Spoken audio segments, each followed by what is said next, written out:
Yeah, I would go ahead, Tom. Okay, so this is Tom Soltavo, and I am calling to order the OEBB Strategies on Evidence and Outcomes Work Group for Tuesday, January the 5th, 9 a.m. We are doing this remotely, and hopefully all of you have gotten your packet and had time to review things ahead of time. Of the members, I know that Jeff, Bill, and I am on the call. Has Robert Young joined us yet? We'll watch for Robert as the morning progresses. He's probably just a minute or two delayed. With that, our first agenda item is the approval of the December meeting synopsis. Rose has it up on your screen at this point. Any questions or corrections? If not, I'll ask for a motion to approve. I'll move to approve the. And I'll second. Okay, Robert, it sounds like you've joined us. Thank you. All in favor, say aye. Aye. Aye. Aye. Okay, thank you. So we are now going into this SEOW for the morning is going to be looking at two different areas that we've been watching. The first hour is going to be looking at what our carriers have been doing in regards to wellness activities, most specifically related to the a lot of it to the interaction with the entities, and also wellness activities that are added on to our membership. So we're going to have that, and then we'll have a break, and then in the second hour we'll focus on prevention metrics and activities, and to see how the COVID pandemic has influenced that.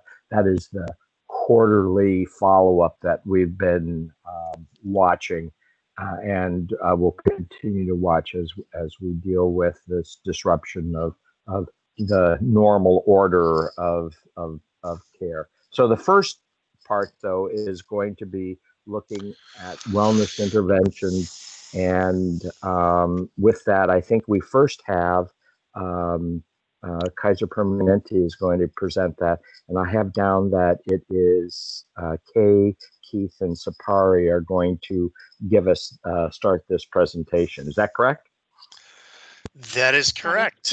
Okay, and I would ask people to check that they're on mute during the presentation. Obviously, enter in with any questions that come up. Okay, Kaiser Permanente, you're on. Perfect. Thank you, Dr. Soltavo. This is Sapari, and I will be kicking off the presentation, and join with me, as you mentioned, I have Dr. Keith Bachman and also Kay Zimmerly with me to review our OEBB Employee Resilience Program. So what we are going to recap for you today is the performance and different reporting elements for the three different programs that we will be presenting. And I guess to start this off, I wanted to kind of back up a little and talk about how these three programs were chosen. So through OEBB's renewal process, the last RFP process, Kaiser Permanente had committed $750,000 to support OEBB's wellness activities. And through that, what we've done to come up with these three programs is really vetted this with different organizations. So we reviewed this with our clinical expertise. We also consulted with OEA Choice Trust. We worked with our Thriving Schools program. And we also hosted a listening session with COSA administrators to really better understand the challenges and help to identify, again, where we've landed today with these 3 programs, which touches on all 3 of the physical, mental, and emotional health components. And also with, so the first one, the flu shot program, also wanted to thank MODA for collaborating with us on this and using the same vendors. I think this has been very successful, and you will see throughout this presentation, I think Dr. Bachman will talk about it, the success of the on-site wellness clinic and how that's setting us up for the future. Our Total Brain, it has been a great app, and this app has been available to all of our OEB members across the state. And we have some analysis on that, and have some recommendations for you at the very end that I'll save till the very end. And lastly, our wellness spaces. We are coming up on our cycle 2 of the wellness spaces program. And it's going really well. And you will see in the presentation, we have some great photographs for you to share with you of what entities have done with the funding, the wellness funding to promote these wellness spaces. And with that, maybe I'll just turn it over to Dr. Bachman to kick us off on addressing the flu shot component. Next slide.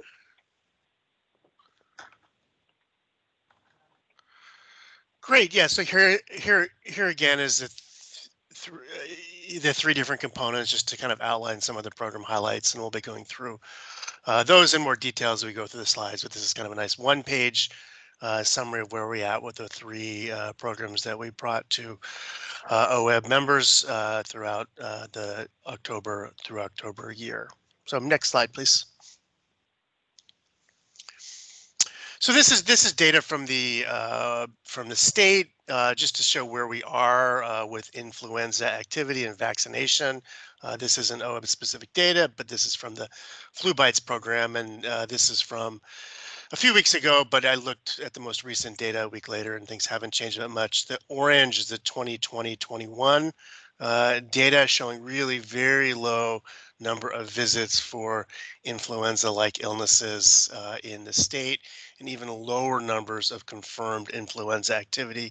It's really, you can count on one hand of positive influenza tests that are being seen every few weeks in the state. They are testing, most ERs are testing for COVID and influenza on the same specimen when a individual comes in with a compatible febrile cough, etc.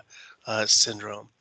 On the right-hand side, there is the data related to influenza vaccination, and you can see 2021, most recent years compared to other years, we have somewhat increased in the number of influenza vaccinations given throughout the state. So that's good news, and you'll see that in the OEB population, similar patterns there. Moving on to the next slide.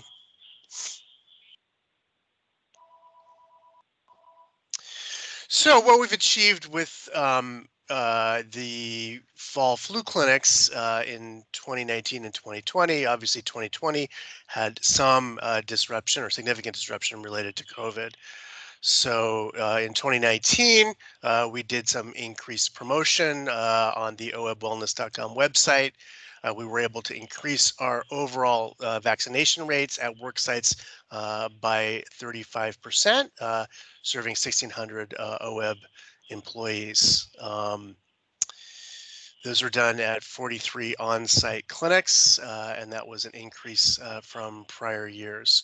Looking at internal data, we saw that the flu overall for 2019 and 2020, the 2019 flu season, almost 46.6% of members, OEB subscribers, had a flu vaccination, which was a marked increase from a year prior. So some of that's due to increased KP promotion, and some of that's due to increased access related to flu clinics. So for this flu season that's ongoing, we have had fewer clinics held, and this is due to COVID. Several entities chose not to participate, including community colleges. Obviously, some weren't doing for some of that on location care, on location services, so it didn't make sense to have flu sites there. So 25% fewer clinics, yet only 6% less participants. So we're having increased volume of influenza vaccination at the sites that we're using. We have seen higher levels at this time compared to last year. We're now at 46% of subscribers being immunized. Remember, that's what we got in the entire season last year. To be exact, we're at 45.8% through December 5th. I'm sure it's higher now compared to 46.6% of subscribers through all last year. So I think we're doing better from that standpoint, and we're seeing higher levels of influenza vaccination. We are continuing to offer for our members, but that would be both OEB subscribers as well as all OEB members. They may get flu shots at retail pharmacy locations, and that's fully reimbursed. In fact, there's no, for our preferred vendors, there's no claim that's generated to the member or need for reimbursement. And we're continuing to do drive-through and walk-up flu clinics on demand at various KP facilities. And that's kind of ongoing work as well. Looked a little bit at some variation, and really we're seeing across really in all demographic groups, OEB members are vaccinated at a somewhat higher rate than our typical commercial book of business. We see typical trends with higher levels of flu shot administration in people under the age of 18, and then as a smaller number in 18 to 30-year-olds, then increasing numbers as people get older. We see higher numbers of flu vaccination in people with chronic conditions, which is excellent.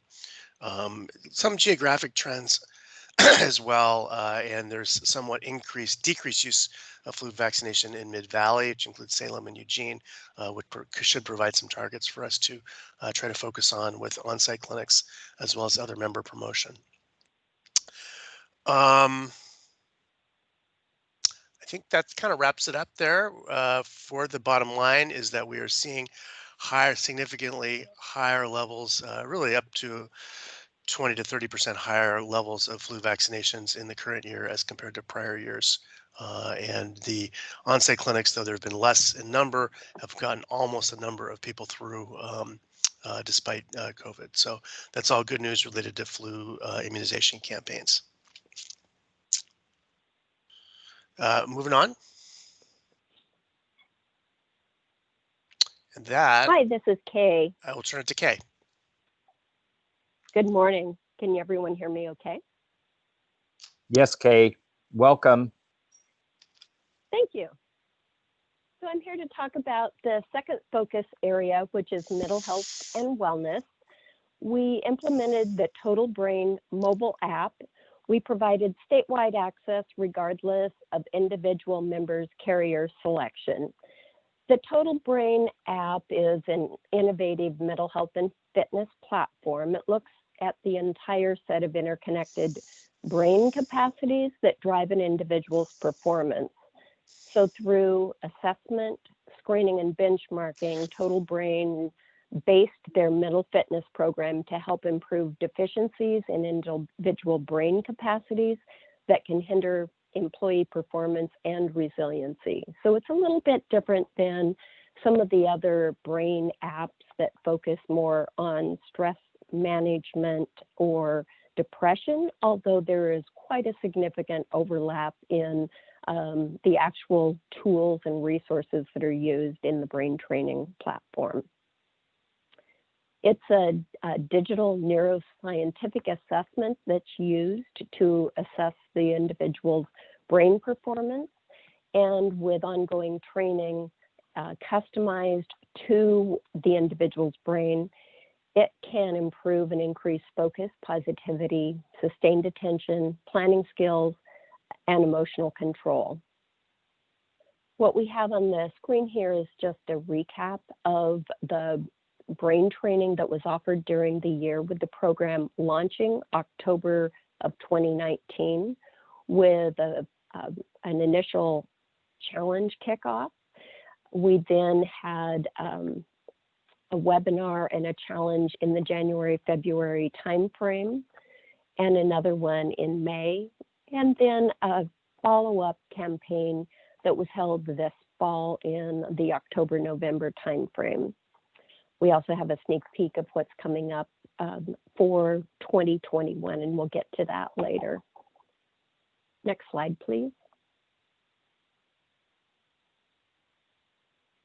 Currently, we have over 1,000 program participants, of which 60% are MODA.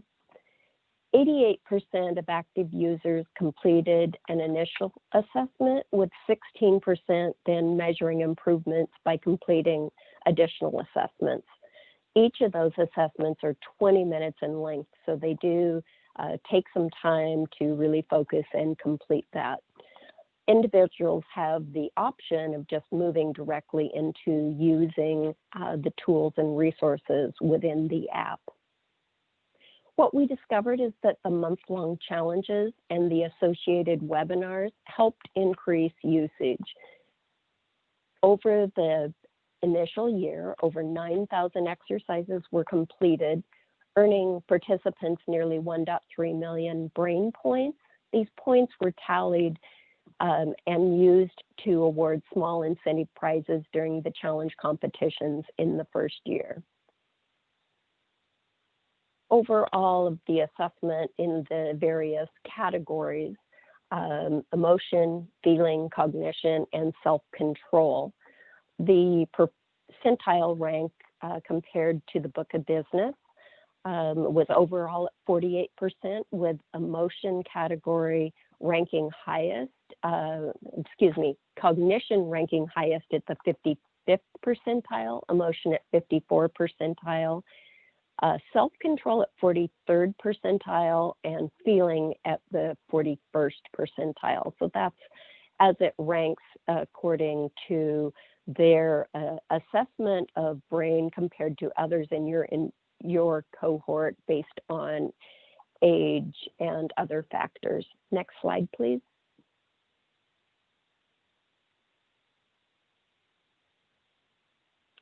Individuals trained in those 4 distinct categories, as I mentioned previously, the emotion, feeling, self-regulation, and thinking categories.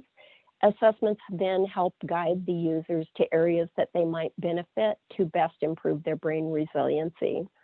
What was interesting is that the thinking and feeling categories were most highly utilized for the follow-up. And as we looked over time, one of the things that really popped out was in the monthly average emotion scores, they dropped significantly during COVID.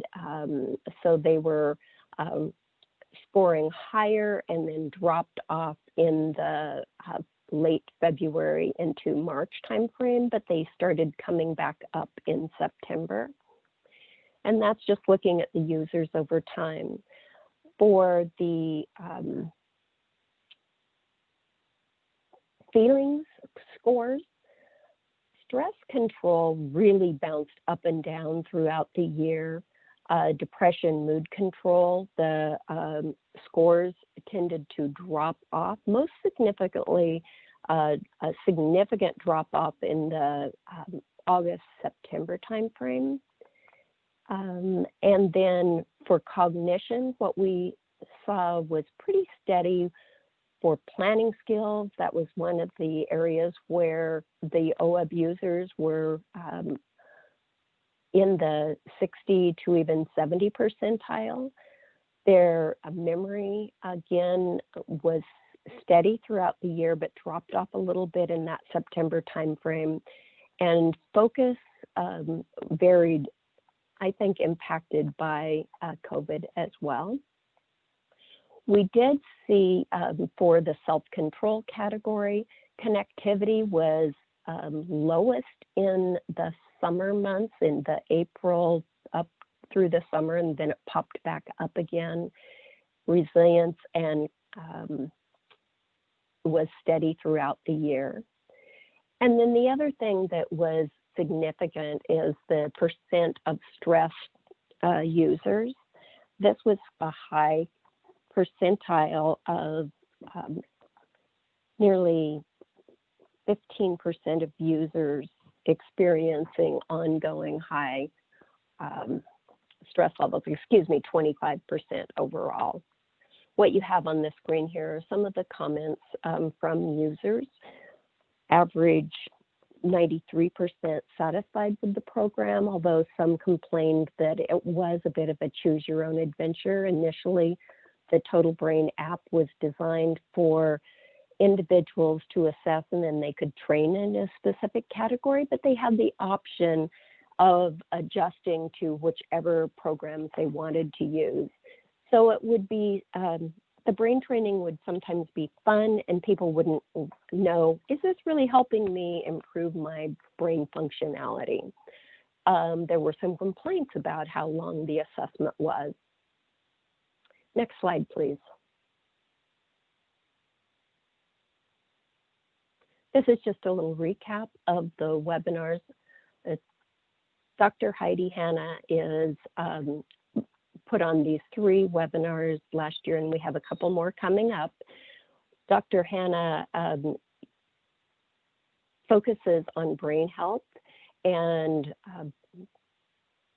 is not tied specifically to Total Brain, although she would promote the Total Brain app and the benefits of using the program.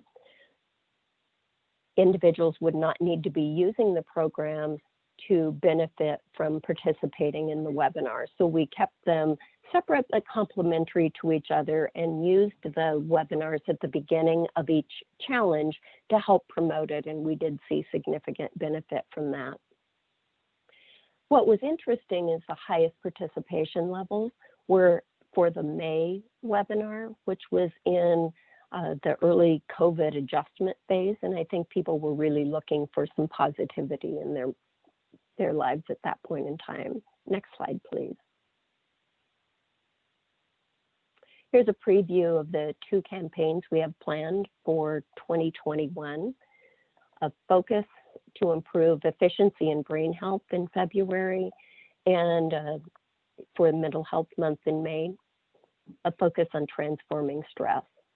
We're going to move into space grants on the next slide. Do we have any questions before we proceed?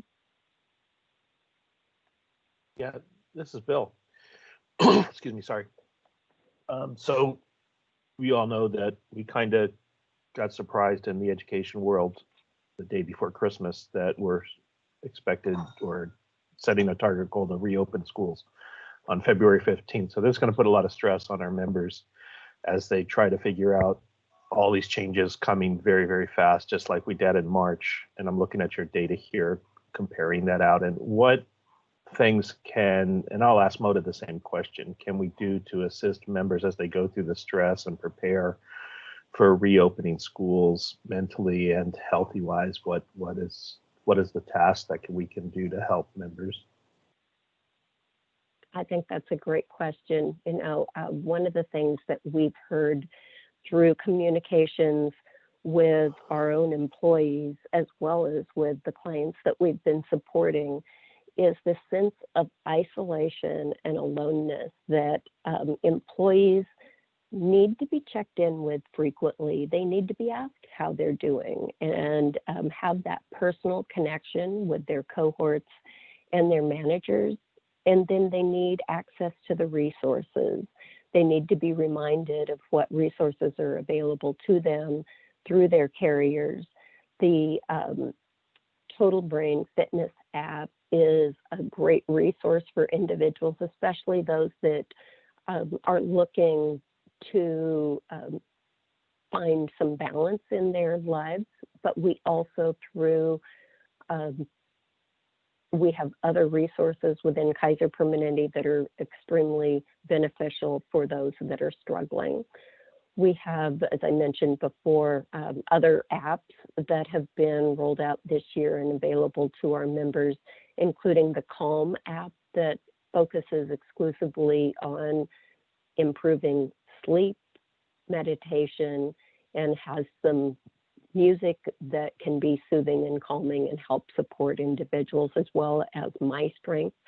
another app that really gets into anxiety and depression traits and gives tools and resources individuals can use. They also can self-refer to mental health support through Kaiser Permanente, and we've made it easy for individuals to get connected there. Dr. Bachman, would you have anything else to add? You're on mute. Okay, nothing to add. So should we try to organize or ask our to provide primary providers for healthcare to give a short notice to our members, saying, hey, you know, this is a stressful time. We have these programs if you feel the need, because their mind is on their danger and their stress and their reorganization of how to deliver education to kids. And should we remind them that, hey, if you're feeling, you know, overwhelmed or stressed, you know, there are programs, talk to us. Ali, Absolutely.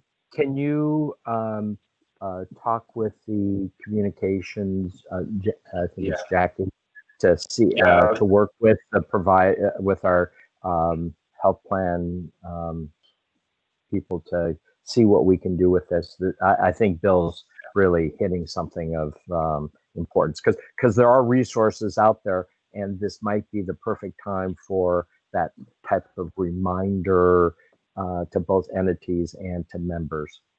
Yeah, I was actually just going to jump in, and Bill hit it on the head. I mean, I think the number one focus of our communications with members and with our entities is behavioral health resources right now. We pretty much hit on that with every communication that goes out these days. We have web pages dedicated to those resources from our plans, and from our EAP provider as well has a ton of great resources for our members. And that's one of the things in the renewal that we're really going to be pushing as well, is how can we continue to provide enhanced resources and access to those resources. I think you're seeing, even, you know, with this remote situation that we're in, we're still able to actually increase access in many ways to counseling and other mental health services. So that's definitely a focus of our communications, and we try and ramp that up as much as we can every month.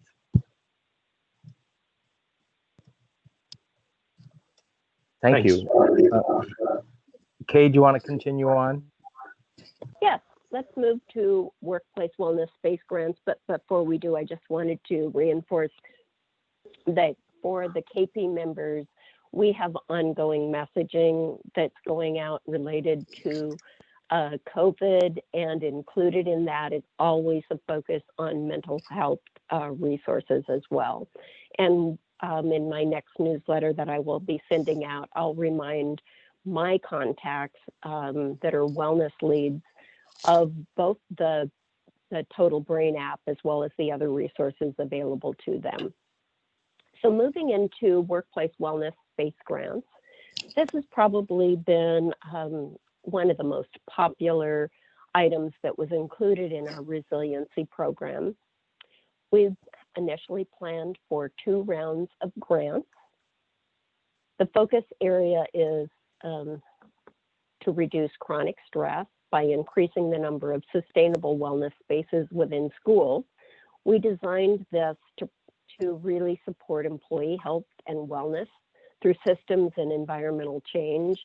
And the grants provided a pathway to engage schools and other insured entities to better align and implement their philosophies and programs that were identified as part of OEBB's Wellness Strategic Plan, using these spaces to really influence the culture and well-being of staff. If you'd like to go to the next slide. So some of the goals that we had were to provide expanded access to resources for individual health and well-being, to increase the number of schools with dedicated space for employee stress reduction, to therefore then support the evolution of school culture that supports and engages employees with processes and skill support, strategies that really would address ACEs and secondary trauma, mindfulness practices, and resiliency building. And we looked at participating districts to facilitate creating this culture of health and use the wellness space as part of the conversation to evolve supporting future systems and environmental changes. Next slide. Cycle 1, which was conducted in October of 2019, we opened up applications. We had 17 applicants, 10 were awarded grants, supporting 21 wellness spaces. I'm really pleased to report that the grant recipients represented a broad spectrum, 7 school districts, 2 educational service districts, and 1 community college. And we also had a wide representation across the KP service area. We had recipients in Clackamas, Columbia, Lane, Lynn, Multnomah, Washington, and Yamhill counties. Due to the COVID-19 impacts, most grantees needed additional time to finish up their implementation. So we extended the implementation timeline through from August through the end of year 2020. And then at that point, we surveyed grantees with 60% of them completed. Next slide.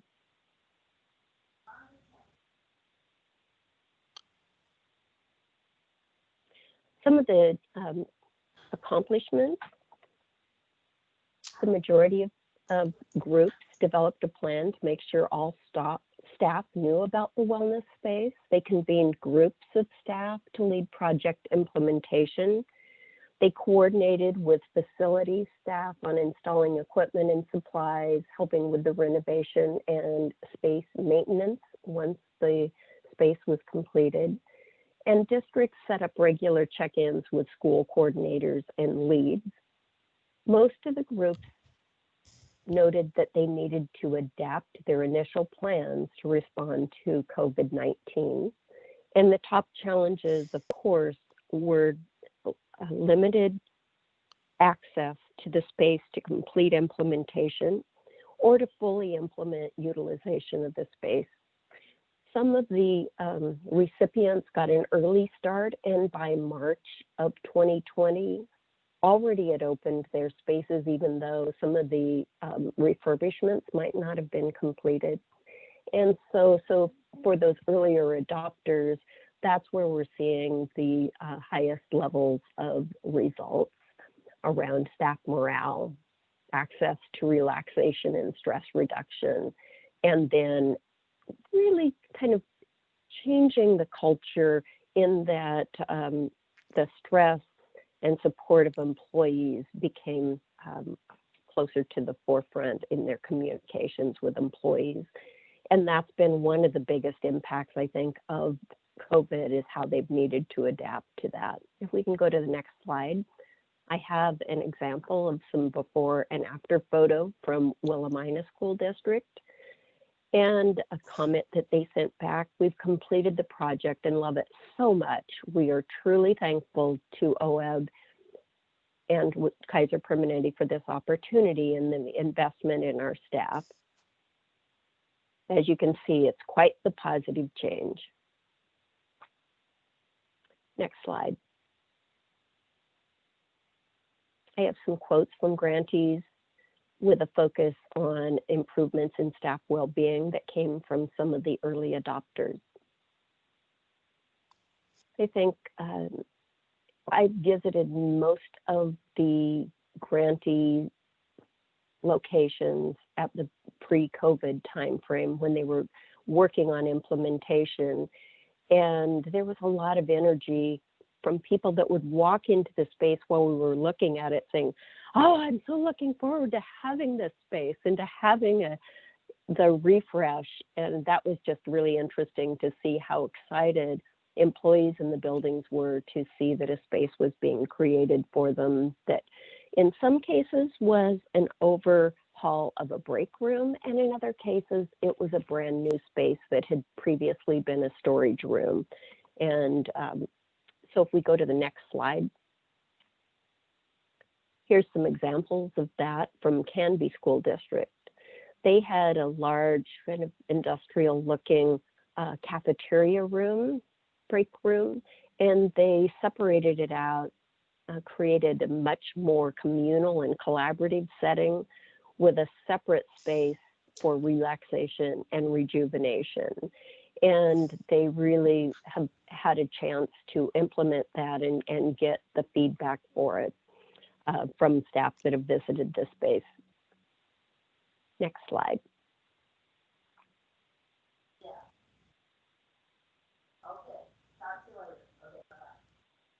There's been a lot of appreciation coming our way at the conclusion of the survey, with people saying they're very thankful for the resources, and they appreciated that we offered technical support through Adlusum, who is the consultant partner that we're working with on this program. We provided workforce health consultations.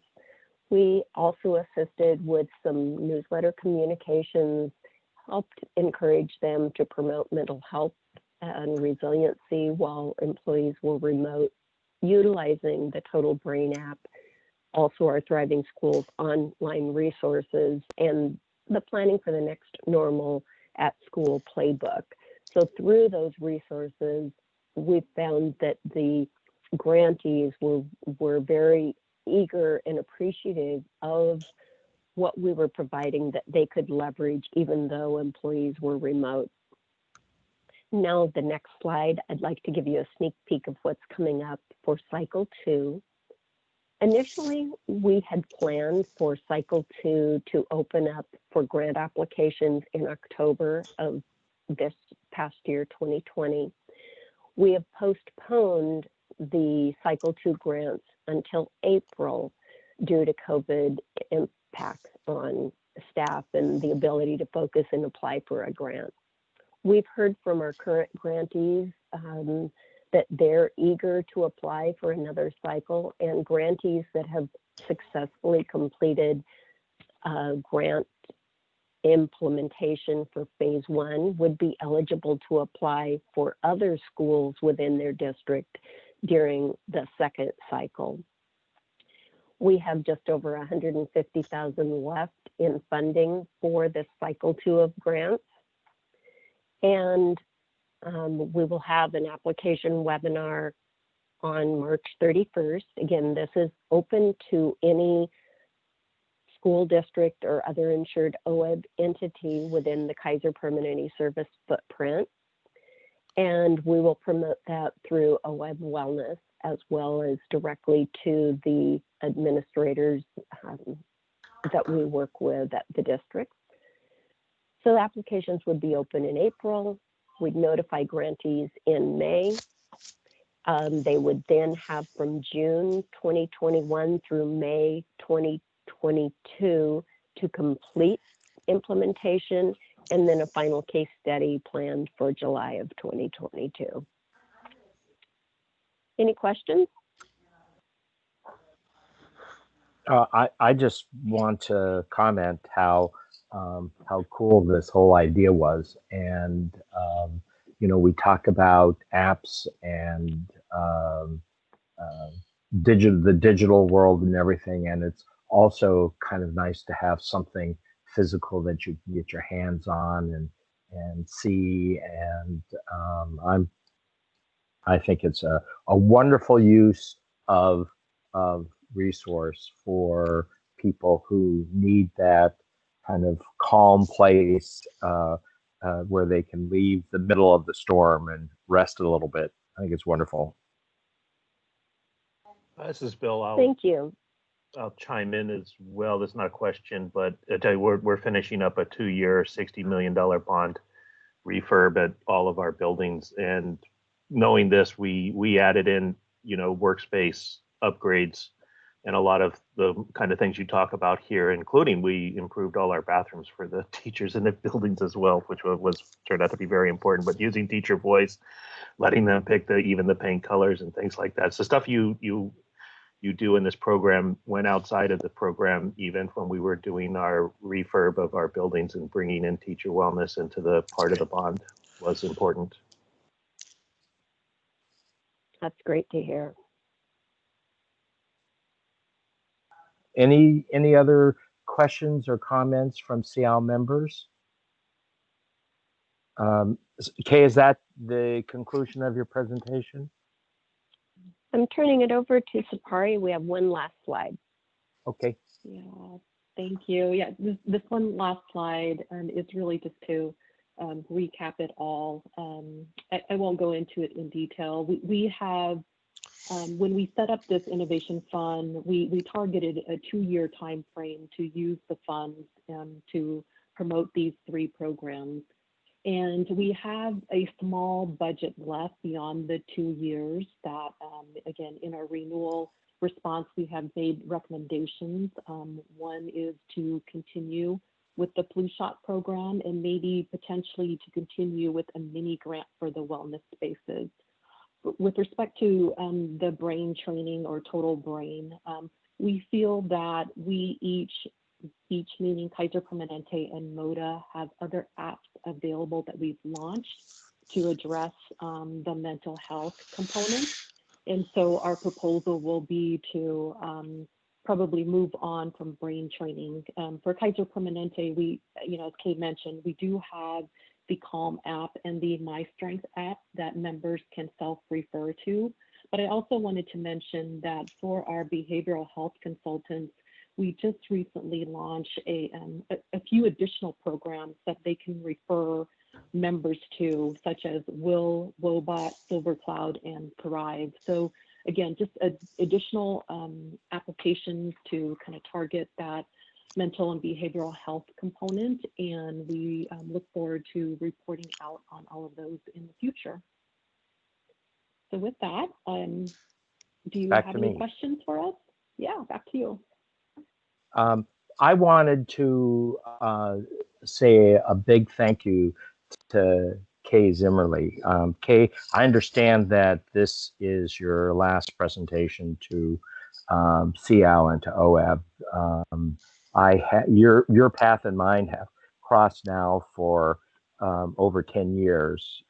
You were the wellness and health consultant when I was in Dr. Bachman's role. And then when I joined OEBB and was involved with SEOW, we rewrote our wellness activity, and you were in the midst of it, always giving good ideas, always being positive and helpful. You've done wonderful work for OEBB's members, both for the Kaiser Permanente members and for the MODA members. So you have my thanks and admiration. And as they say, I heard that you're heading off to retirement. I will tell you, it is good. And I have all my great thoughts and adventures. Once we get through with this pandemic, away you go. Yeah. Oh, that's so sweet of you. Thank you so much. It's been my pleasure, and I have truly grown and learned from you and through the opportunity to consult and collaborate with school districts across the state. It's been my pleasure. Thank you so much. Okay, I will join in with Tom's appreciation and also echo that retirement's good. And Kay, this is Ali. I would echo Tom's sentiments. I don't know about retirement, but it's been a pleasure working with you. So congratulations. Thank you so much. And this is Glenn. I just want to, not to jump on here, but I just want to echo, especially since I've worked so closely with Kay and she's been a godsend, and I've learned so much about wellness. And I wish I was joining her sometime on retirement, but not there yet. So. And this is Sapari. I mean, we too are very, I mean, it was kind of bittersweet when we were working on this presentation with Kay, in that, you know, knowing that this is the last one that we will be working with her, collaborating with her. She has been an immense support to Kaiser Permanente, and we sure are going to miss her so much. I do want to say that we will have a replacement for Kay. Emmy, she who is also on the phone, will be joining us for future presentations, and we'll do more of a formal introduction next time. But again, my biggest thanks to Kay for all of your help and support throughout the years. Once again, Kay, thank you so much. Okay, we now will roll on to Moda's presentation. Erica, are you going to take the lead in this?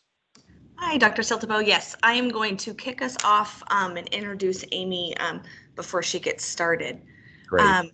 So thank you for having us here and letting us talk to you about our OEB Wellness Advisor program. I'm always really excited to be able to provide updates about this program. And first, I just want to give a little bit of information, a reminder of how this program came about.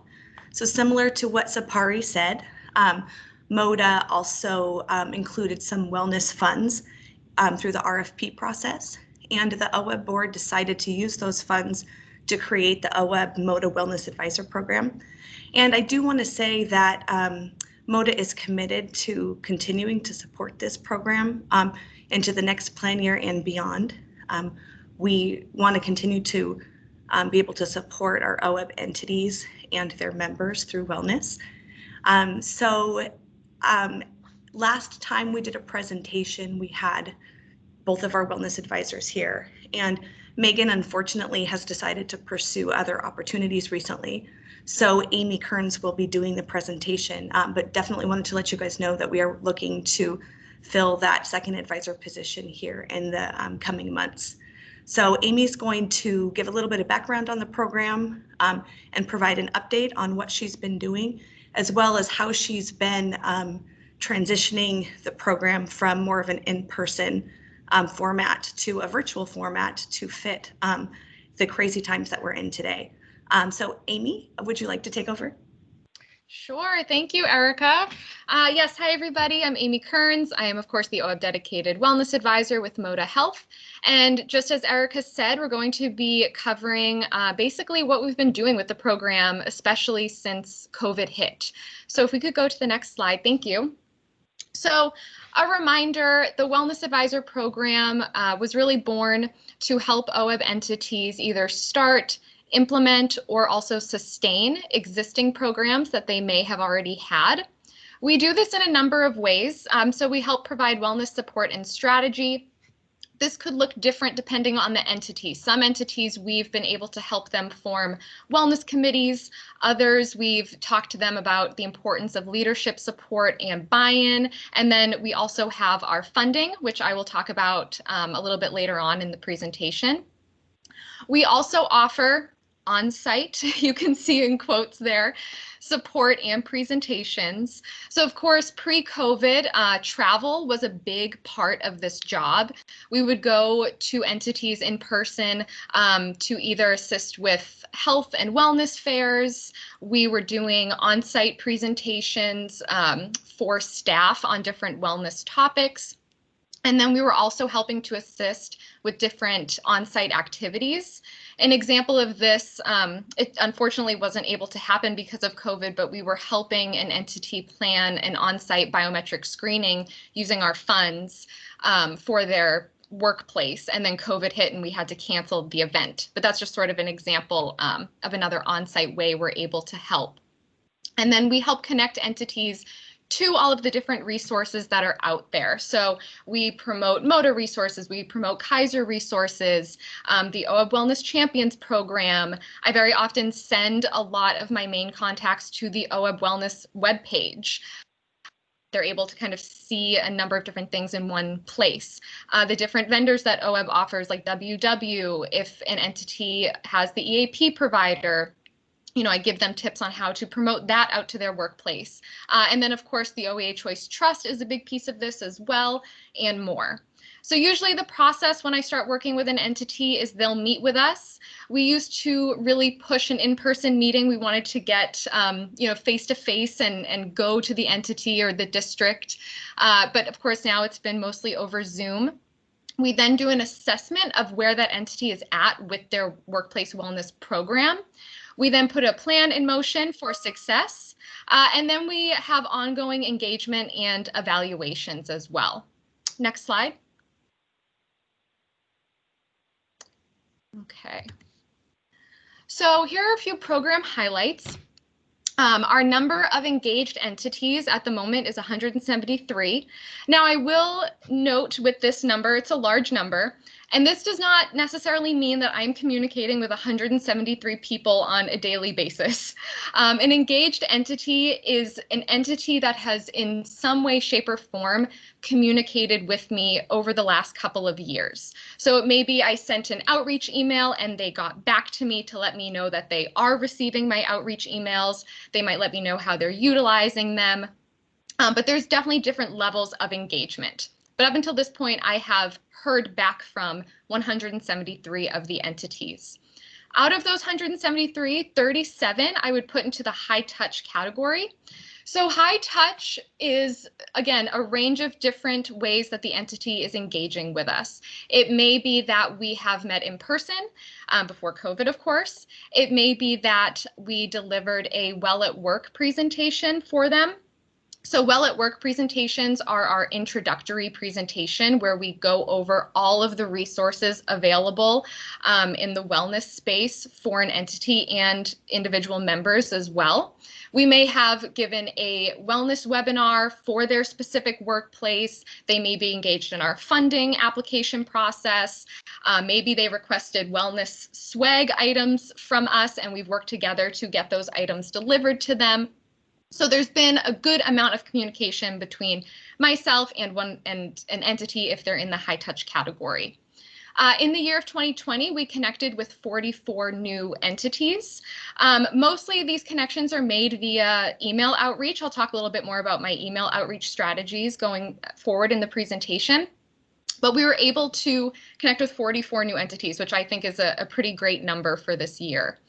Number of webinars presented, we did a total of 24 webinars. These include those introductory Well at Work presentations.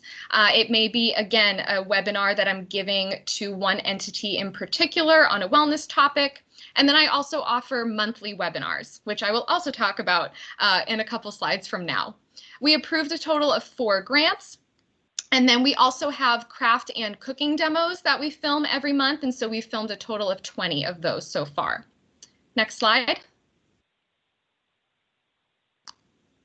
Okay, so now we're going to dive into our 2020 programming innovations. Of course, 2020 threw us a number of curveballs. We really had to shift a lot of our resources and also how we offer them. As I said before, a big part of this job was trying to go in person to entities.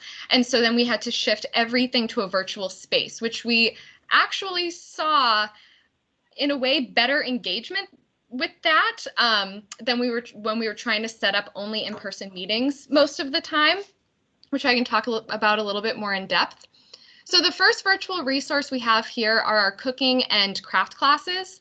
Every month we film a new cooking and craft class, so you get one of each. Every month I send this recording to each of my main entities. So every single entity every month gets these recordings. These are also shared every month with Willis Towers Watson, where they're able to post them on their OEBB Wellness webpage if they choose to do so. So some notable feedback from the entities with these offerings. Thank you for the updates. I really enjoyed your cooking class. That's Alex from MESD. Rebecca from Oregon Cascades, that's a picture of the craft that she did. She allowed me to share it out with everybody. And she shared the link with her workplace. And in the email, she said, I hope you all try this craft class. It was a good, healthy distraction.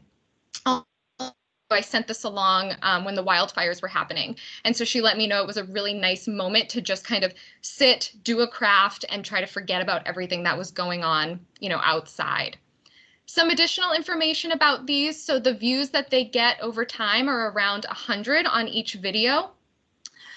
With offering these cooking and craft classes virtually, we were able to reach a much larger population within OEB. These have always been offered, but we tried to offer them in person before COVID, and it was just difficult for an entity to kind of take us up on them. They had to plan a day to have an in-person cooking or craft demo. They had to promote it. They had to have a space where we were going to have it. So there was a little bit more work involved for the entity, where we've really taken the work for the entity out of it almost completely by offering these virtually. So with about 100 views per video, we've had 20 videos. That's around 2,000 views. Where in 2019, we hosted one cooking class in person. We had about 15 people come. So the comparison there is pretty large. Next slide, please. Another virtual resource that we offer. So in 2020, we started our Be Well webinar series. So each month, a live wellness topic webinar is offered to all of OEB. These webinars are done live, so anybody can attend that live webinar. And then I also record all of the webinars. And so the very next day after I host the webinar, I send the recording out to all of my entities and anybody who had registered for the webinar so that people can watch it at any point. Topics with our webinar series range from nutrition, physical activity, stress management, wellness program strategy, and more. Some notable feedback we've had so far. Thank you, Amy. I am new to Oregon and to MODA. It's nice to see that your organization is being proactive. This was somebody who had watched one of the webinars and then had emailed me this quote directly. And then I was finally able to review the stress management webinar you did yesterday. This came at the perfect time in my life. How can I sign up for other webinars? Some additional information.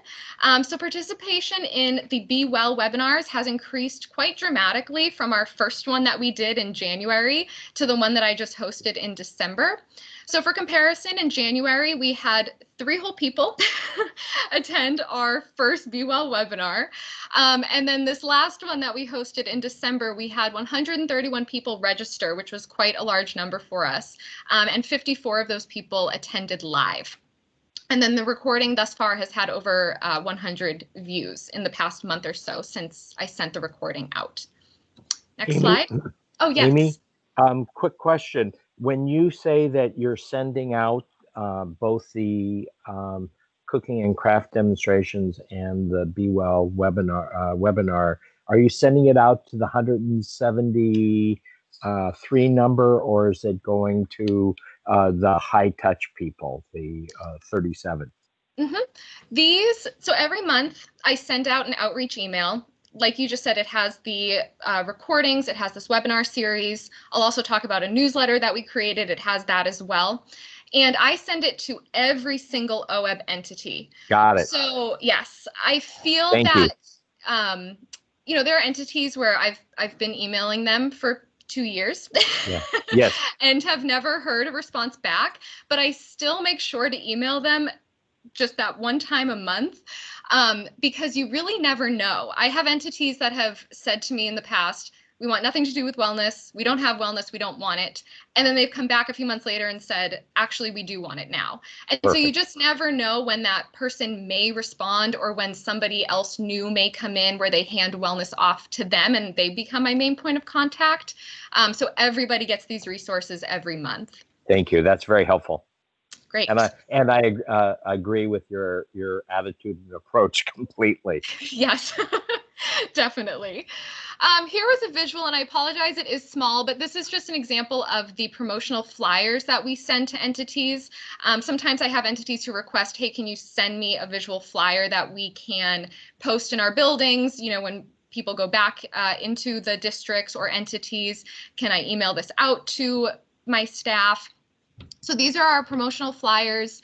I know off the top of my head, an example would be this month in January, we're going to be talking about embracing the new year next week in the webinar. February is going to be Heart Health Month. We have stress management presentations. Gut health is even going to be in April. So we really try to do a nice variety of topics. Next slide.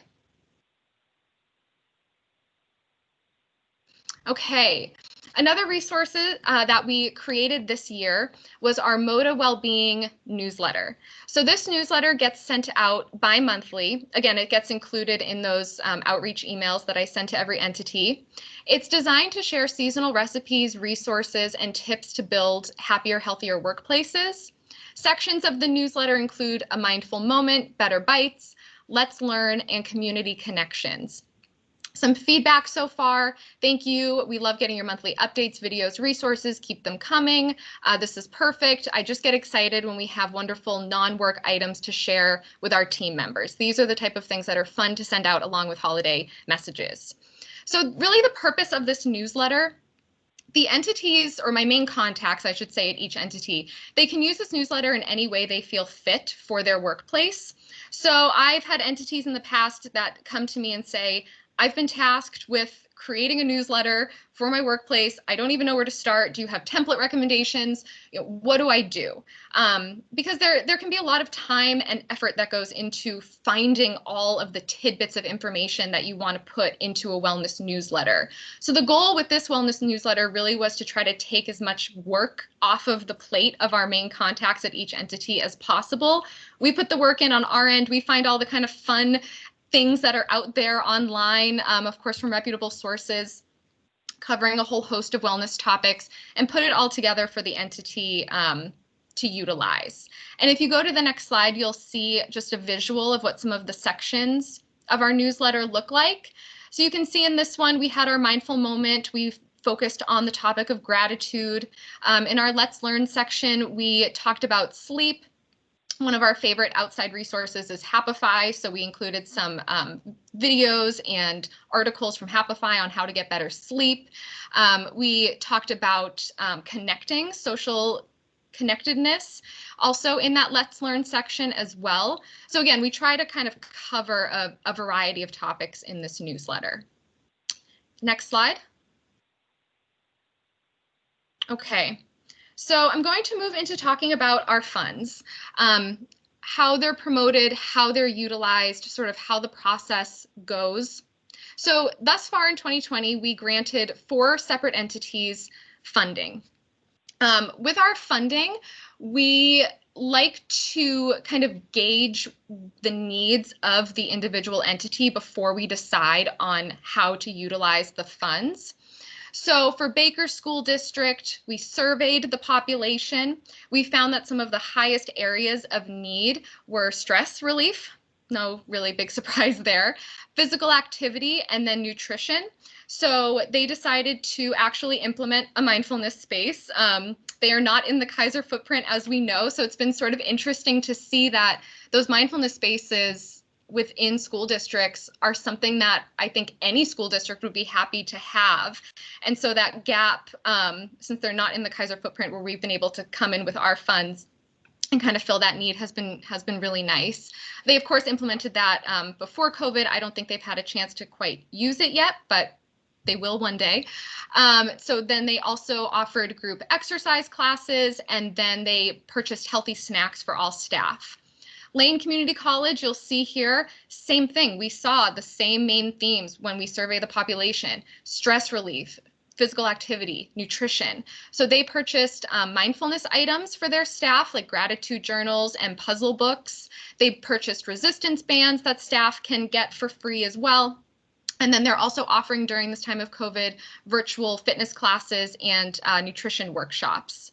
Cove School District, same thing. They purchased some physical activity supplies like yoga mats. Their nutrition piece was more hydration, so they got individual water bottles for each employee. And then they also paired that with a drawstring backpack for each employee. And Union School District, they purchased rowing machines to have within their school district building, also gym equipment, so they're sort of building like a gym type space for staff.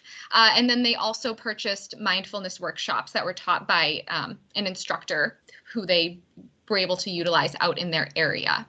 And this quote here where Jessica said, "This has been the best grant experience ever. You all have been so great to work with." So if you go to the next slide, I can go a little bit more in depth on what exactly working with an entity looks like, especially when they go through the funding process with us. So with the funding, what I've been doing is I didn't want to necessarily send out one massive email to every single entity at the same time saying, hey, we have funds for you, just out of fear that too many would get back to us at once and it would be a little bit overwhelming. So I strategically every month send out a funding promotional email to about 5 to 10 entities. Lane Community College, as the example here, they saw the promotional email. I knew that at one point they had had an OEA Choice Trust grant, and so I thought they might be looking to sustain their wellness program, which they were. We then I met with the wellness program coordinator at Lane, and we kind of got started on what this process would look like. So we put together an employee interest survey for Lane Community College that was sent out to all staff in the fall. After being open for 3 weeks, we had 261 responses on that survey. We decided to close it and then interpret the results. And as I said earlier, the results really came back as staff feeling they needed assistance in stress management, nutrition, and physical activity. So after interpreting the results, we were really able to narrow down specific ways we were going to use these funds for Lane Community College. We then have the program coordinator fill out an official application, just outlining exactly what the funds are going to be used for. I approve it, and then we essentially go right into it with purchasing items, hiring vendors, and we work together very, very closely over the course of this process. Lane in particular is going to be using our funding all the way through fall of 2021. And so I'm going to be essentially in constant communication with my main contact there to make sure that the funding process is going smoothly, getting updates. You know, we love to see, as Kaiser showed, like photos of the wellness spaces. We love the feedback, the photos, and we just like to hear how it's impacting the population. Next slide. Okay, and then of course I wanted to end on the note of all of the collaborating that we do with different partners and the entities, of course, themselves. So again, the whole goal of this program, the Wellness Advisor Program, was to get in contact with entities to make sure that they know what's available to them. Going back to the question that was posed earlier about how are we going to support entities during this time, especially now that they've been told to possibly transition back to in-person in a very short turnaround time, it really is making sure that not only the entity as a whole knows what's available so that they can help support the members within their workplace, but also making sure that that information is getting to the members. Sometimes I have a barrier where I just have one main contact at an entity, and I rely on that contact to get the resources out to the rest of their workplace. And so really working on strategy with that piece, you know, making sure that we're developing resources that are going to best support OEB, especially during this time. And then working with our partners. So I meet with Kaiser and also the OEA Choice Trust. We've had a number of kind of collaborative meetings to figure out strategies of how we can best support these entities. We work with vendors, especially within OEB. So an example of this may be, you know, sending monthly content to Willis Towers Watson. Back in November, I believe it was, Healthy Team, Healthy You was hosting a webinar, and they asked me to include their registration link in my monthly outreach for that month, which I was happy to do.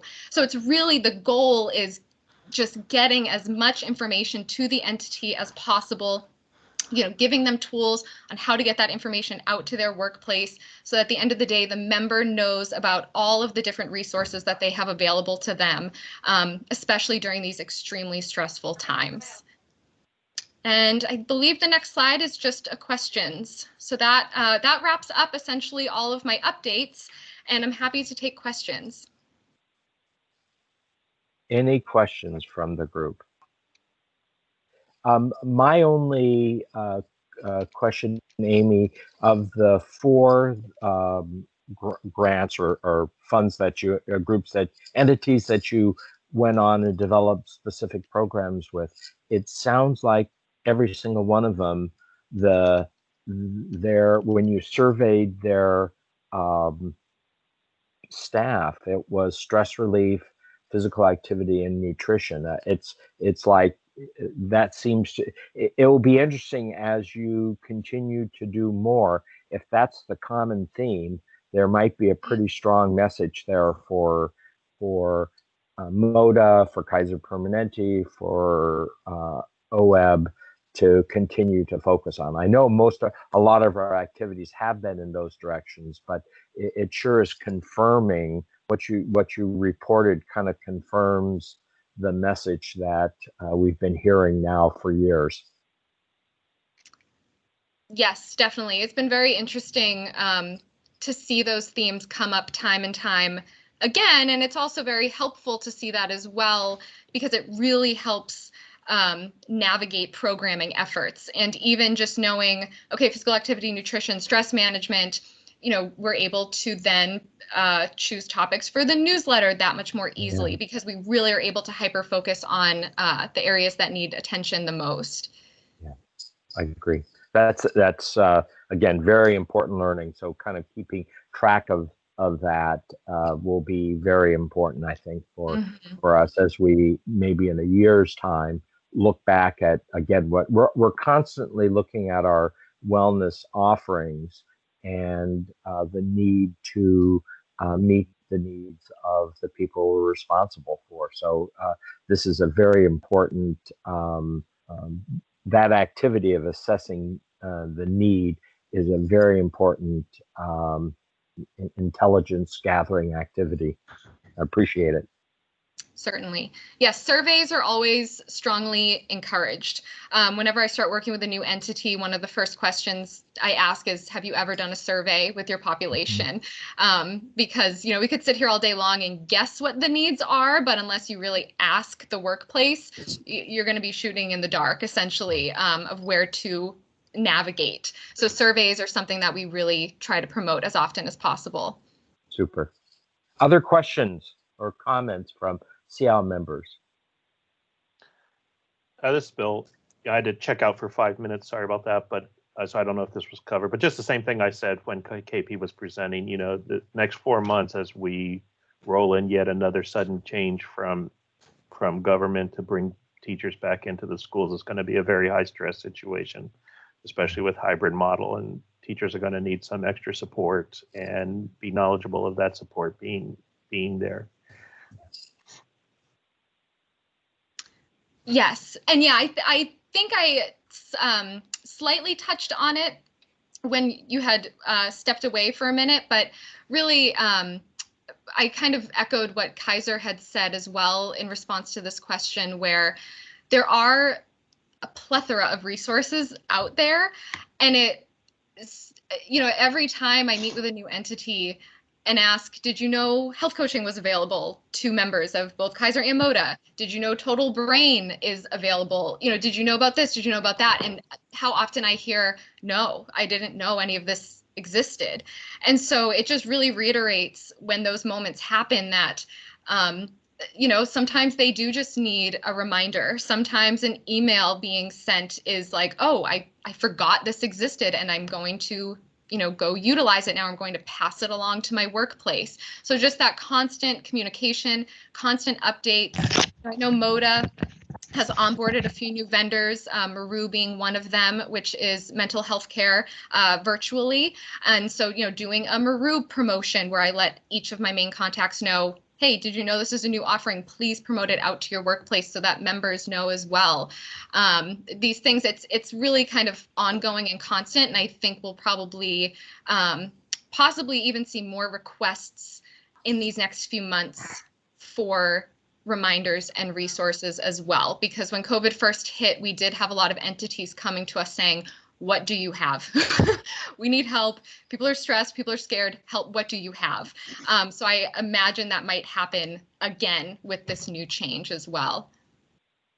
I believe so. And I'll reach out with Craig at COSA to get the HR people to promote more, as well as what OED's going to do. Yeah, and Bill, just to add on to what Amy was saying as well, we do have a lot of resources available to members, and we know that a lot of times members don't understand or don't know what those resources are. And so our health navigators through MODA 360 are a really great resource for members. And we try and promote the Health Navigator and the resources available through Moda 360. We are doing a lot of outreaches right now. So if members ever have or ever looking for a resource, a Health Navigator would be a good place for them to start. Thank you. Any other questions? And Erica, is there anything else that you want? Otherwise, we'll go to a 10-minute break. No, I'm good. Thanks, Tom. Okay, so I have it at 10:15. Should we restart then at 10:25? That'll be good. Okay, so people have 10 minutes. Do what you need to do, and we'll start up at 10:25. Great.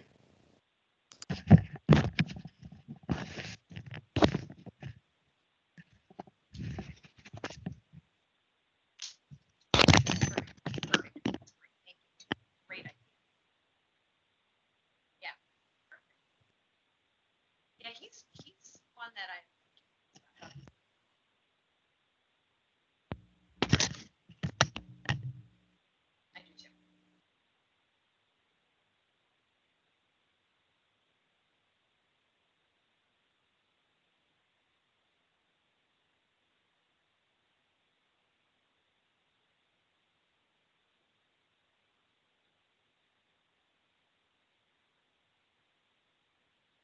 Perfect. Just let him know.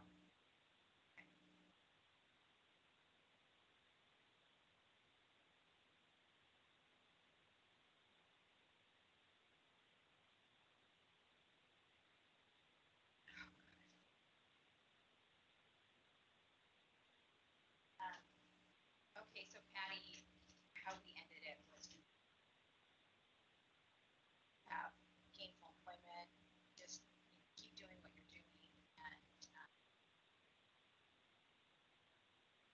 lawsuits involved, back in touch with us, but just kind of based on where it's at. So I was going to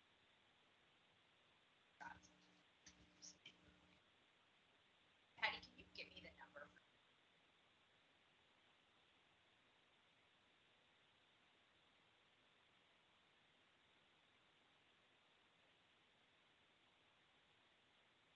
Thank you.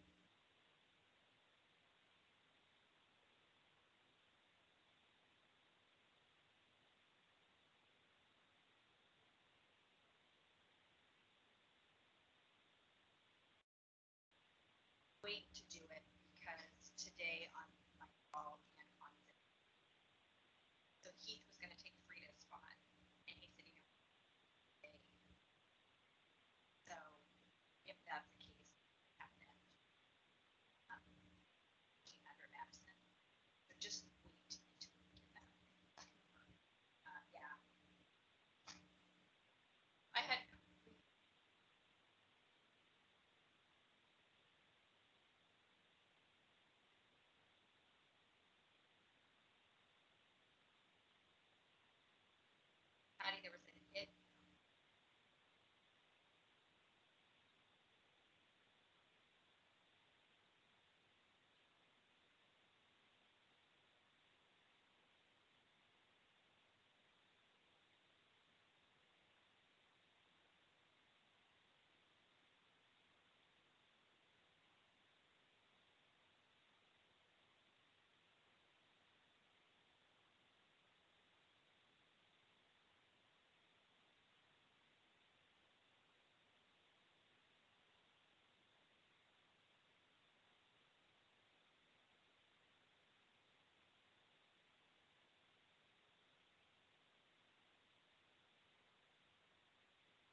Hello, this is Tom.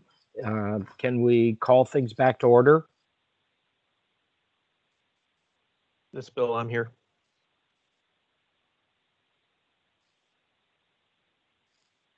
Thank you, Bill. Yes, I'm Jeff here. Great. Robert? Yes, I'm here. Great. Okay, so we're going to go ahead and restart. I want to apologize. I ended up kind of rushing us to our break, and I didn't stop and thank Amy for, one, her presentation, and two, the wonderful work that MODA is doing. I think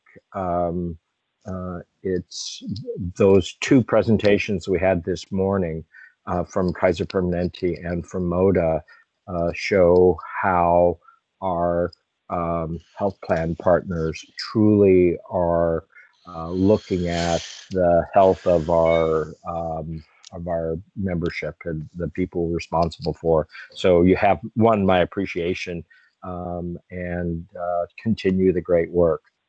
Sustainability in this area is going to be critical. And we'll talk about that over time.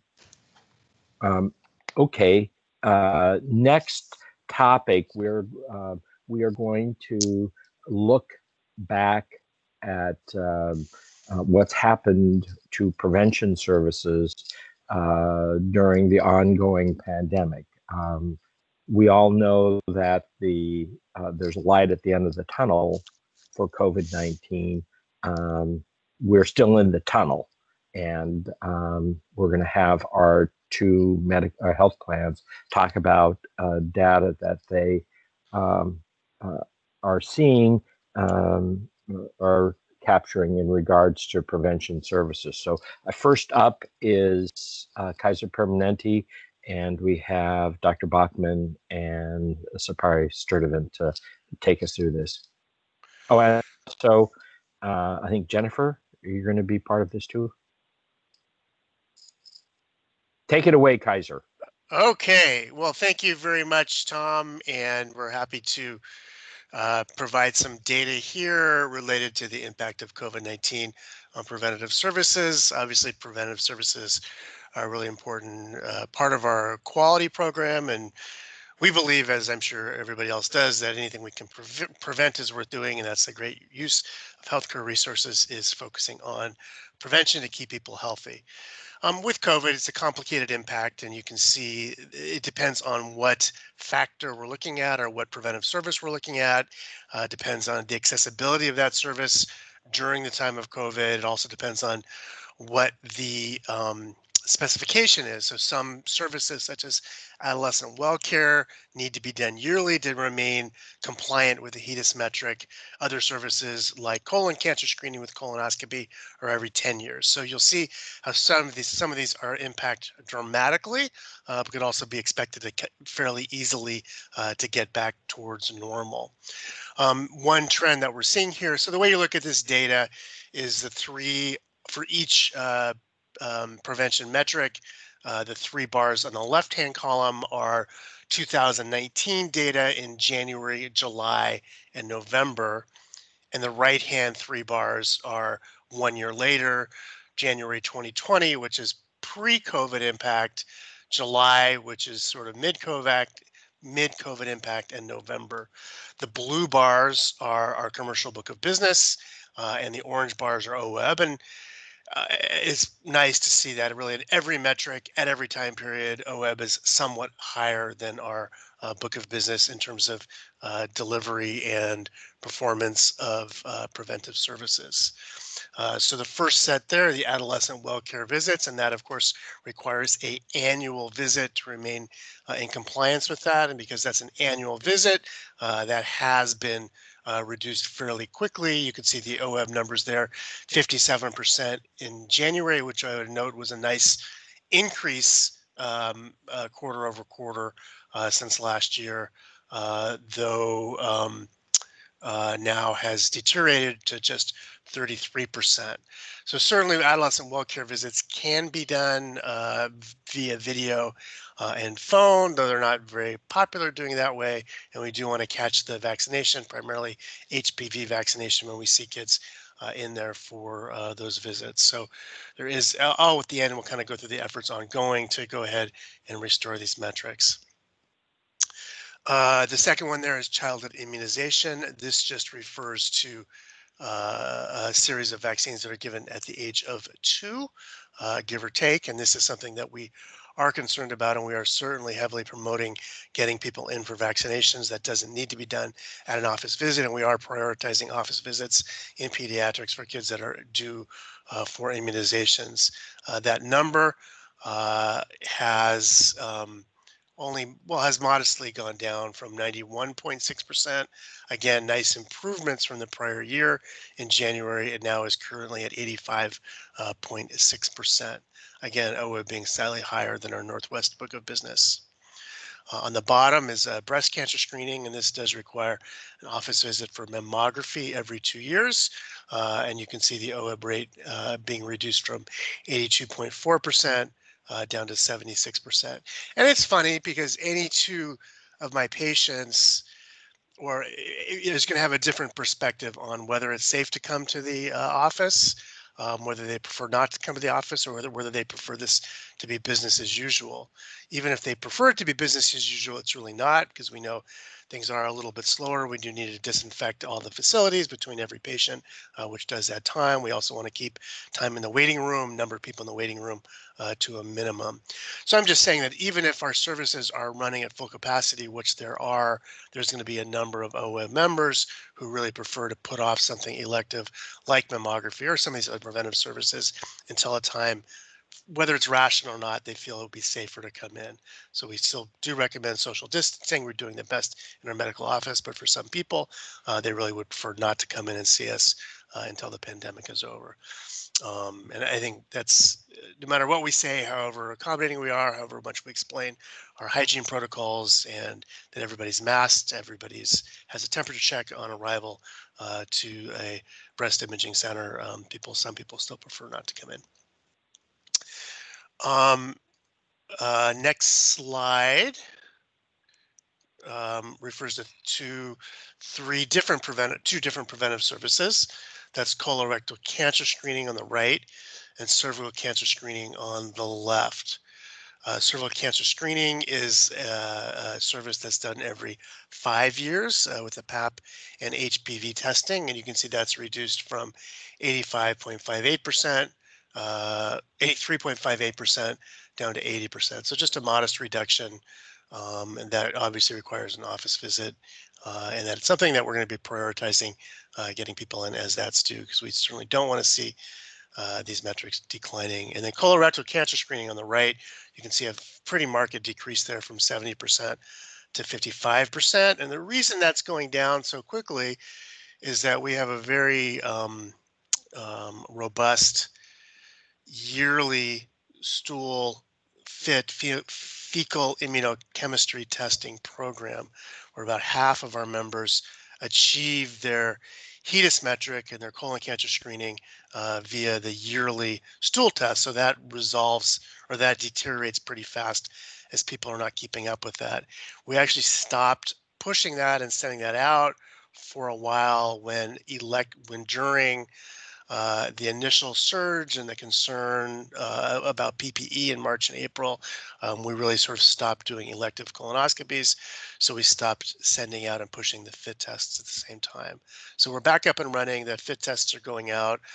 Elective colonoscopies, either for just routine screening or after a positive FIT tests, are being performed every day in our endoscopy suites. And with actually increased throughput from before to get those metrics back up.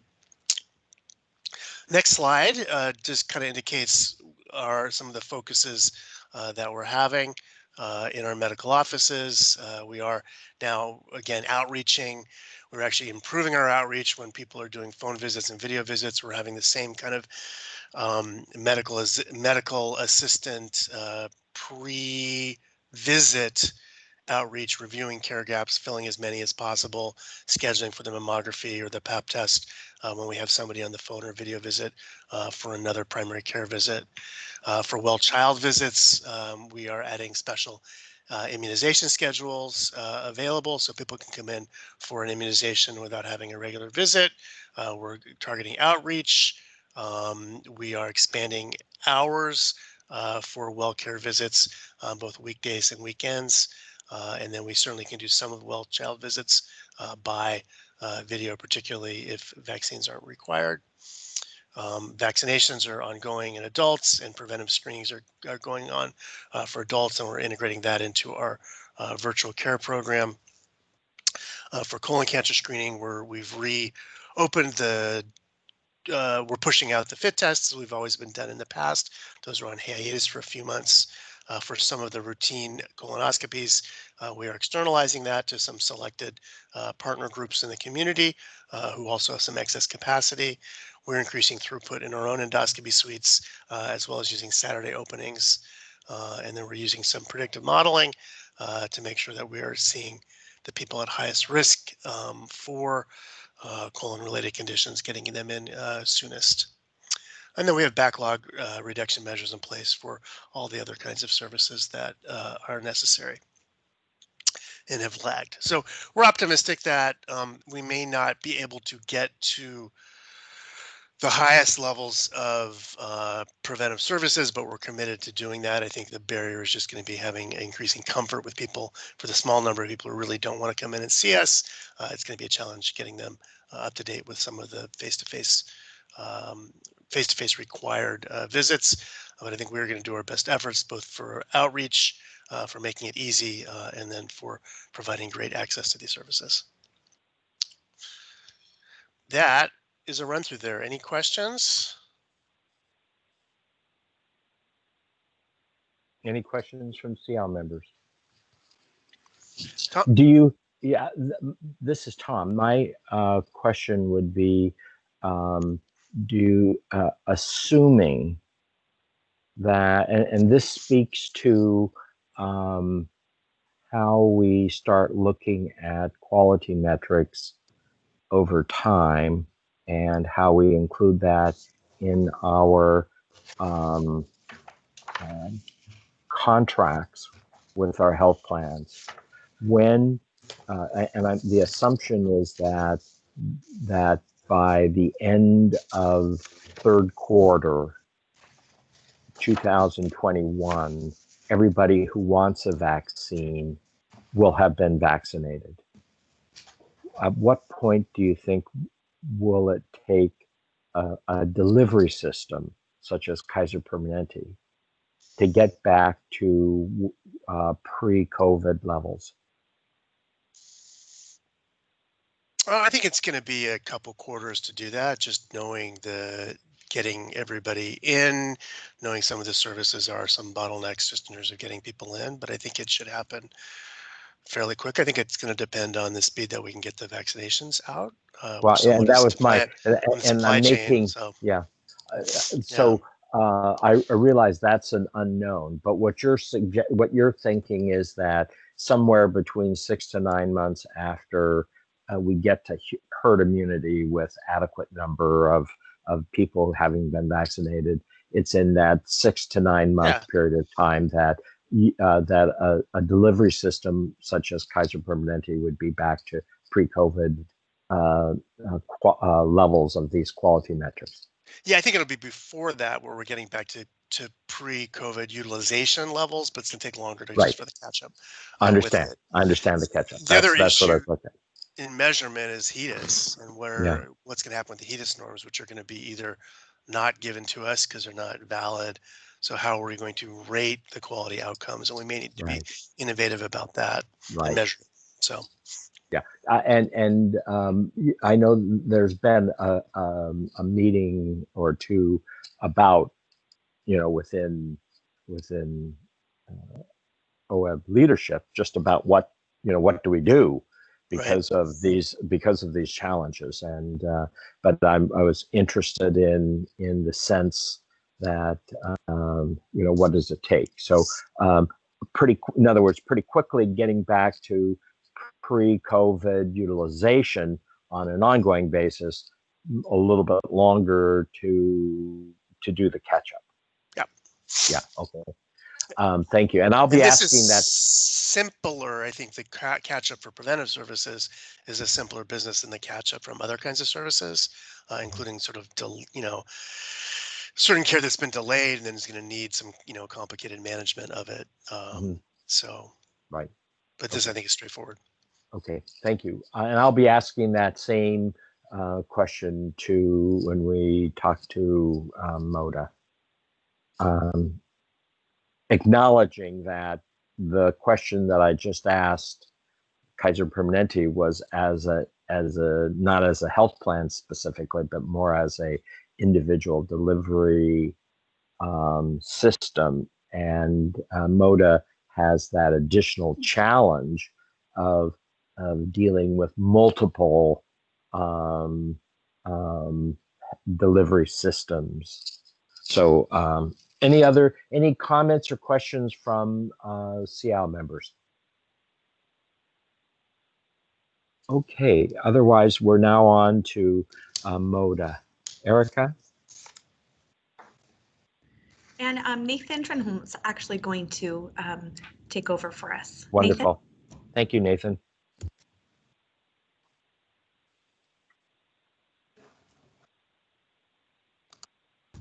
Nathan, you're on mute if you're trying to talk right now. That is, yeah, let's see, is that any better? Yes, we can hear you now. Excellent. All right. Let's go ahead and go to the next slide here. And so this is a refresh of the presentation that we did, I want to say in September, just looking at the same sets of data with just a little bit more claims run out, and a couple of just comments on this. This is not looking at the quality of metrics specifically.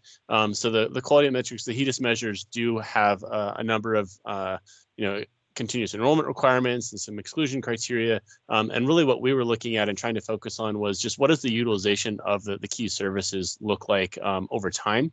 Just so we can kind of get a little bit of an apples to apples comparison on the impact of COVID and how it's impacted kind of members' ability to access care. So it is going to be similar to the quality metric performance, but definitely not the exact same. So just wanted to kind of call that out. The other thing is that this has data all the way through the end of November, but we did include September, October, and November in the graphs. So those you definitely want to be interpreting with some degree of caution, but I think they are helpful to see, especially kind of some of the September comparisons where that claims runout is almost complete. So with that, I think we can dive into the next slide here. And so this one, we're looking at breast cancer screening rates. And so this is just the number of breast cancer screens per 1,000 members between the ages of 52 to 74. And the gray bars there are 2019, the blue bars are 2020. And so a couple of things jump out on this graph. One is there's just a strong seasonality in these services overall, which is something that we really have seen with OEBB through pretty much all of time, and is something we think is pretty normal. For 2020, you can really see that that April drop where basically everything closed down. What we were kind of expecting to see and what we really don't see is a expansion beyond the 2019. So kind of we've theorized that there's that kind of pent up demand, and you see that a little bit in June, where the services went up a little bit above the 2019 mark. But then overall, it's been a little bit under or kind of roughly even for the rest of the year with the prior years. So I think what we're really seeing is that overall, there's a lot fewer members that have achieved these services this most recent year.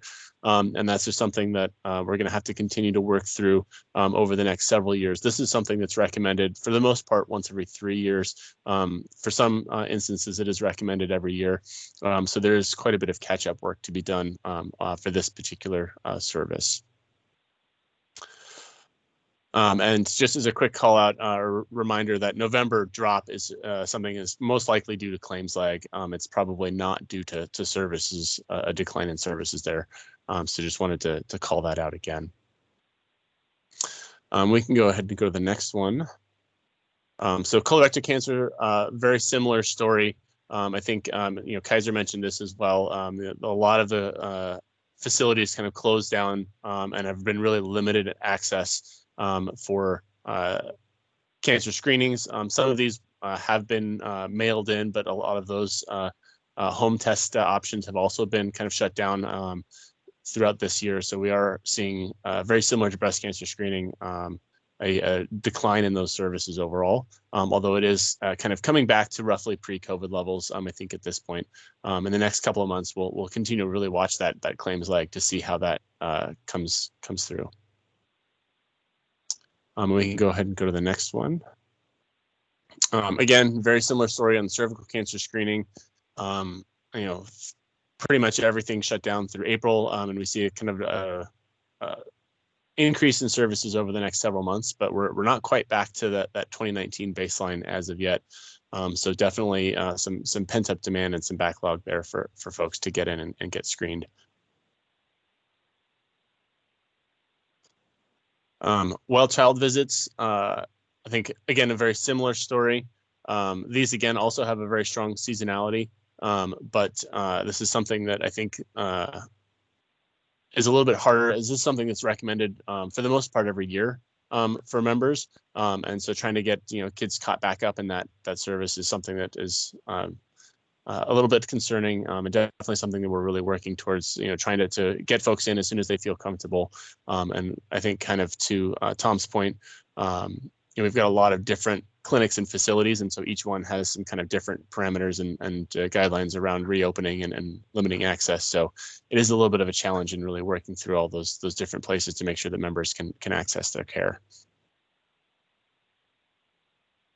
Something I thought was particularly interesting on the immunizations, we actually saw somewhat of a variable impact based on the immunization. So this, we can see that the varicella vaccines are on the left-hand side, and you see a pretty significant drop in the March and April time period.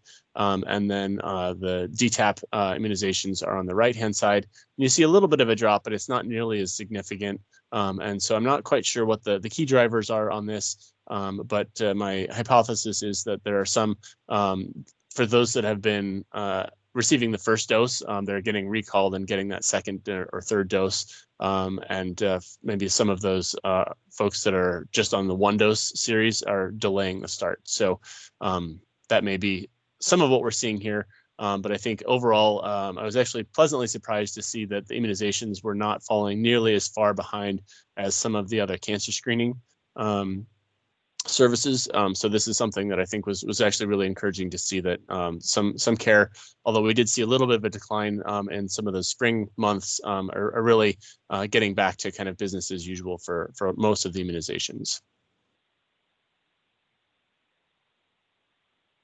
And so this is just kind of a overall recap.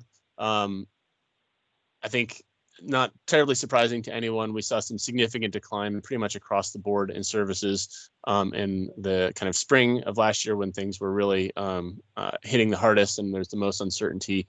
And services are starting to rebound, but there are still some large percentage of, or not a large percentage, but a number of members that have not yet received particularly the cancer screening services that we're still looking to really get them in to kind of catch up over the coming year.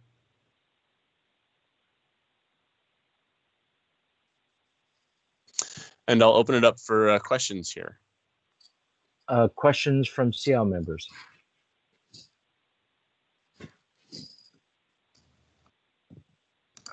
Tom, this is Glenn. I had a question in regards to what strategies is MODA thinking about or looking at to kind of get back to those pre-COVID levels, or at least to... Yeah, exactly. And that was going to be my question also.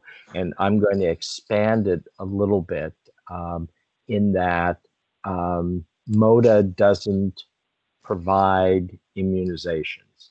MODA contracts with health providers to provide immunizations, and part of the the contract that that MODA has with its medical providers is, there's quality metrics and accountability, and so as you answer Glenn's question, I'm interested in what is happening with your conversations with your provider partners in regards to expectation around meeting quality metrics of these prevention services. Yeah, absolutely. I think those are great. It's a great question, and I have a piece of that, and then I'll take a stab at answering some of that, and Erica can kind of chime in here as well with some additional details. But I would say that for the quality metric component, we are absolutely working with providers. We have and are working and actually expanding the incentives available for providers for 2021 to really try to get more members and more access. And I think the key challenge there is really how do we set the benchmarks to be appropriate. Looking back over the last year, it's been just such a challenge for providers to get access, and we don't want to cut funds off for providers that are underperforming, because that's something that we want to try to help incentivize them to open their doors and get members in as much as possible. So it is definitely a balancing act, but we are really looking for 2021 and expanding some of those incentives to encourage providers to really focus on catching up on some of these quality metrics. The other thing that I would add is that if members are experiencing access issues, we've definitely been working on expanding the MODA 360 platform, and so calling those navigators, and they can absolutely help connect members to providers that may be able to provide some of those services. Erica, was there anything that you felt like I missed in that response? I thought that was actually a great response, and the only thing that I would add is that we really try and support our providers in being able to provide care to members. And as Dr. Bachman was saying, there are going to be members who just do not feel comfortable going in to see their provider right now. But we're supporting our providers in the way that we're covering virtual visits. And we're also supporting our members, like Nathan said, with the MODA 360 platform. And health navigators are always there to connect members to the resources that they need. So go ahead, I'm sorry, jump in. Sorry, this is Katie. I just wanted to add too, in all of our communications within the COVID space, we've taken that opportunity to also remind members, in the time of COVID, vaccinations in general is very important. Flu shots as well as the childhood wellness vaccines, talking about, that the twindemic, getting, flu and COVID at the same time, as well as the idea that 100 years ago we had a polio epidemic and now we have a vaccine, so we don't see that pandemic as we are with COVID. And so trying to also have other forms of communication as well. Thank you. So are you rewriting your incentive contracts for people to meet what measures they have to meet to reach their quality bonuses? We are. Those are evaluated on an annual basis. So every year we kind of refresh those, make sure that they're relevant and targeting the right measures. So for this year, we are adding cervical cancer screening in as we saw in some of the data that we presented today, that is a significant gap in 2020. That we are expecting that there's a number of members that will additionally need those services. So that was the big change for the program this year, is the addition of that particular measure. Okay. Other questions or comments? Glenn, did you have anything else you wanted to add? No. Okay. Yeah, it's we've early on in the process of as OEB board or dealing with COVID, one of my interests was to understand its impact, and we think an important one is has to do with prevention and early detection services. So the fact that we are seeing rebound in almost all of the areas to, the September, October information looks to be pretty close to pre-COVID utilization. As we were talking with Dr. Bachman about, it's easier to get to pre-COVID utilization. Then the issue is going to be, how do you deal with the backlog? So actually, because of those huge dips in March and April, the numbers have to be above pre-COVID levels to get back to pre-COVID total numbers. So it'll be important for us to continue to follow this, and understanding what each of the plans are doing as they look to their delivery partners will be very, very helpful, because it's not something that we want to miss out. And any type of innovative services like, drive immunizations that one can get, in a drive-through basis, or, an easier way of getting services, maybe for the people who do feel like they can't, they're unwilling to go into a clinic. Ideas around that and would be very helpful, I think, for us to hear and to support. So if there aren't any other additional comments, I think we're done for the morning. Any other comments from SEOW members? Or Glenn, do you have anything else you want to raise for us? No, I just wanted to ask Rose if we had any public comment. Right, thank you. I keep forgetting that.